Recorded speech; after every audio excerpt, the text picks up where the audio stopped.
সরকারের জাতীয় রাজস্ব বোর্ড এনবিআরের এসআরও বাতিল দাবিতে ঢাকা কাস্টমস হাউসে রোববার থেকে কর্মবিরতিতে সিএনএফ এর কর্মকর্তা কর্মচারীরা। এই কারণে সকাল থেকে হযরত শাহজালাল বিমানবন্দরে কার্গো থেকে পণ্য খালাস বন্ধ রয়েছে। সিএনএফ কর্মকর্তা কর্মচারীরা জানান, আগে তারাই মালামাল খালাস করতেন, কিন্তু এনবিআরের নতুন এসআরও জারি হলে কুরিয়ার সার্ভিসের মাধ্যমে পণ্য খালাস করা হচ্ছে। এখন জন্ম সনদ দিয়ে খোলো বিকাশ স্টুডেন্ট অ্যাকাউন্ট, নিজের বিকাশ নিজে কর। এর মাধ্যমে অনৈতিক সুবিধা আদায়ের অভিযোগ তাদের। এসআরও এবং আইন বাতিলের দাবিতে অনির্দিষ্টকালের জন্য কর্মবিরতির ঘোষণা তাদের। শাহজালাল বিমানবন্দরে আমদানি পণ্যের শুল্কায়ন করে প্রতিদিন প্রায় ৩০ কোটি টাকা রাজস্ব পায় সরকার।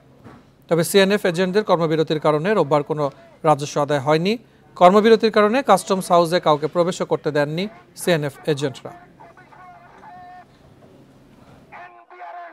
আমরা কাজ করে খেতে চাই, আপনি হঠাৎ করে ৮,০০০ লোককে বেকার করে দিয়ে ২৯ জন লোকের হাতে এই জিনিস দিবেন, এর পিছনে কারণ কি? আপনারা তো অতি উৎসাহ হওয়ার পিছনে কারণ কি? নিশ্চয় এর পিছনে কোনো কারণ আছে। কারণ আমার কথা হলো এই কারণে ২০৭ বাতিল করতে হবে। ৮২ ধারার আমদানিকারকের দায় সিএনএফ নিবে না।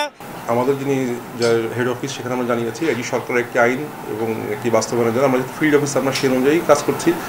তারা হয়তো মনে করছেন যে এটি আসলে তাদের জন্য সমস্যা, কিন্তু এটি আসলে রাষ্ট্র এবং জনগণের জন্য সুবিধা। তো তারপরেও তাদের সাথে আমরা কথা বলেছি এবং বলেছি যে আমরা যথাযথ কর্তৃপক্ষের কাছে এটিকে আমরা প্রেরণ করব।